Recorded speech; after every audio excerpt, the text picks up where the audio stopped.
he does not want to appreciate the fact that Section 7 of the 6th schedule was enacted so that it can assist the court where an amendment has not been initiated by the relevant authority. I concede it's only Parliament that can legislate. Yes, that I concede. But in the absence of a legislation, what is the import of Section 7 of the 6th schedule? And what is the scope of the application of Section 7 of the 6th schedule? If the scope is not such, the scope of application is not such as this one. The reason why Parliament, the reason why the people of Kenya enacted Section 7 of the 6th schedule, they were alive to the fact that not all laws that may suffer amendments or repeals apply the enactment of the new constitution. And therefore they created an avenue for a magistrate or a judge to have the flexibility of dealing with a situation as and when it arises. Of course, my learned friend would want to argue, on the contrary, that it calls you, it limits you and makes you rigid to the interpretation. That is not the expectation. He has addressed you on the question of the repeal. If, even when a repeal has not approved of a section that is not in conformity with the Constitution, the obligation of the court faced with such a challenge is to make sure that that section does not defeat the purpose for which the Constitution was enacted. And then where do you get that purpose? You get that purpose under Article 10. For the benefit of my learned friend, who seldom practices criminal constitutional law,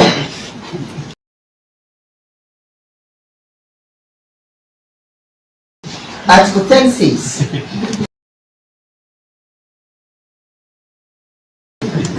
the national values and principles of governance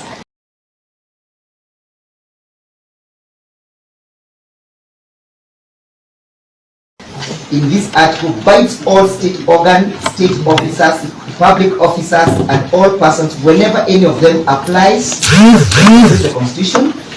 That is not what you're inviting me to. Enact, applies or interprets the law. That is what you're inviting me to.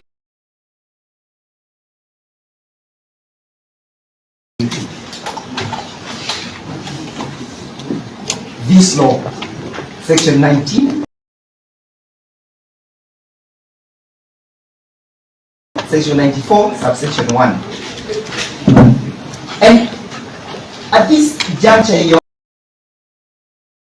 Honor, you might want to seek the aid of the interpretation. Council should just stick to what came up and the law so that we are not able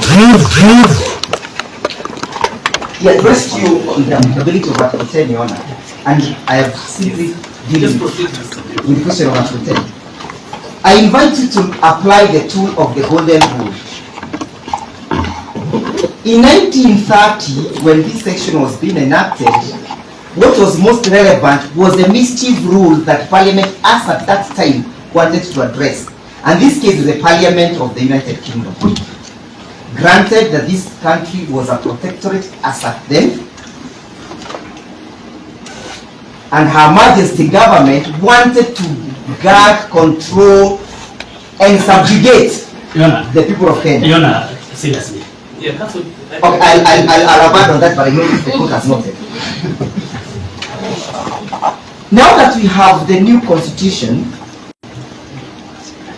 so that you may not resort into the absurdity that the DPP is inviting you to, you must apply the tool that enhances the enjoyment of a right other than to limit it. And that you're being invited by Article 19, 20, and 21. to argue that Section 8 of the Magistrate Court limits you, again, would be to miss the point.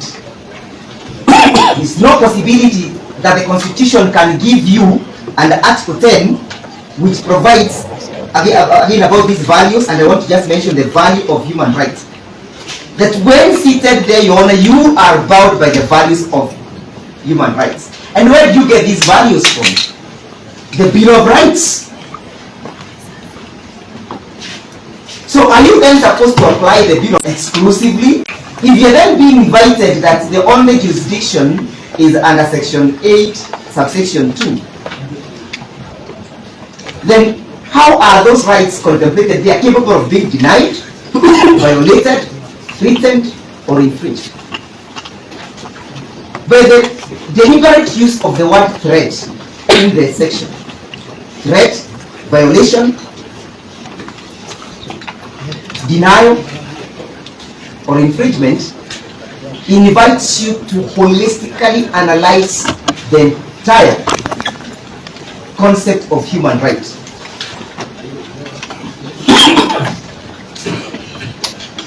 It does therefore not limit you under Section 8, subsection 2. Otherwise, how can the Constitution give you and then a legislation take it away from you?